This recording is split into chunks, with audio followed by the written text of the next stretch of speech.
Sir, how do you know that the person you are with is the right person for you? Whoa, popular, huh? It once happened. Shankaran Pillai was at the family dinner, and when everybody settled down for dinner, he stood up at the table and announced, "I am going to marry Lucy, who's just across the street." I hope that's not the name. No, it Oh. is. Then the father said, "What? You going to marry Lucy? She has nothing. She's like a tramp. You're going to marry that Lucy?" Mother said, "What?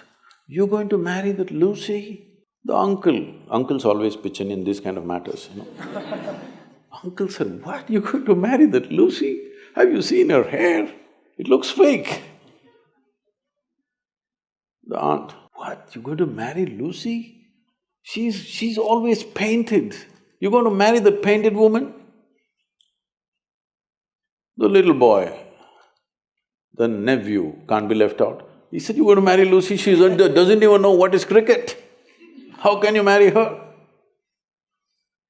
Shankaran Pillai stood his ground and said, "Yes, I'm going to marry Lucy."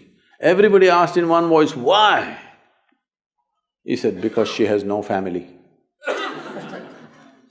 There are no many opinions to battle with. So, who is the right person? I don't want to take away all the romance from your life.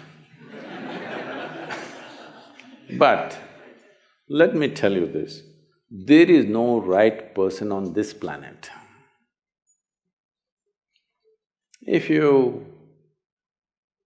put your heart into something, something may become wonderful. Is it the right thing? There's no right thing. Nobody ever found the right person anywhere, okay? If you get into that kind of unrealistic mindset, "I have found the right person," oh, you will be soon disappointed. You must understand, there is no right person. First thing is to see whether I am the right person. Yes, am I the right person? And there are no right people on this planet. If you understand, you have your nonsense, they have their nonsense, we can adjust nonsense. Go on. We must understand relationships are formed for various needs. There are physical needs, there are psychological needs, there are emotional needs, there may be social needs, there may be financial needs, various kinds of needs.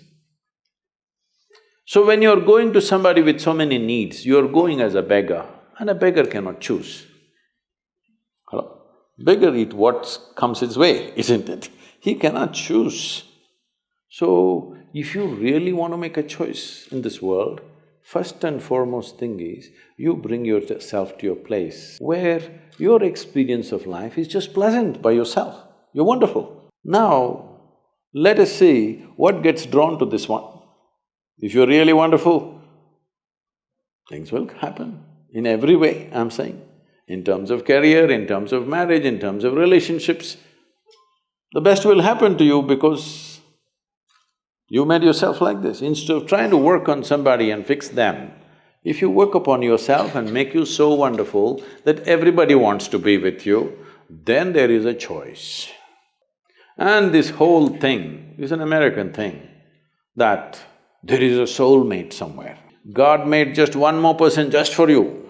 But these days, every 2 years, he keeps making one more person just for you.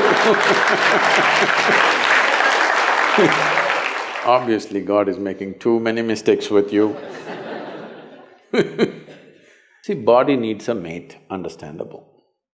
Maybe psychologically also you need a mate, understandable. Emotionally you need a mate. A soul cannot need a mate. So soul doesn't need a mate, nor was some person made perfectly for you, okay? This creation makes all kinds of unique idiots. If you understand you are one kind of idiot and the others are different kind, you will understand their nonsense because you know you got your stuff. If you think you're perfect and God has chosen you and He's made another person perfect somewhere else, you're heading for a disaster, okay? There's no such thing. Even, people today, after 5,000 years, people are still adulating and worshipping Krishna as the greatest lover, but his wives are dead unhappy with the guy. Yes. So, you're not going to find any perfect person. If you invest a deep sense of involvement, something wonderful may happen. It's because of your involvement, not because the other person is fantastic. No. Even if you choose a fool, actually it's easy that way.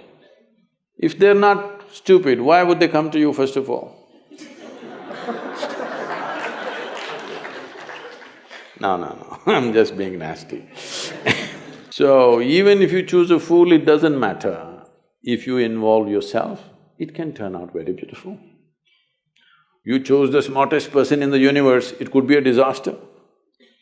So, do not think in terms of, whatever this made for each other nonsense. No. You choose the opposite, actually. But after some time, after a little bit of time, you slowly start expecting they're just like you. This is a serious mistake. Because if one more person becomes just like you won't be able to bear with them for 2 days. Hello? Please tell me. If there's one more person just like you at home, could you live there? You're glad they're different. It's wonderful, nobody is like you, isn't it? Nobody is like you on this planet. Try and see. Nobody is like you, and that's good. Don't look for sameness, not necessary. It's a difference which makes the… because of the difference you tango, not otherwise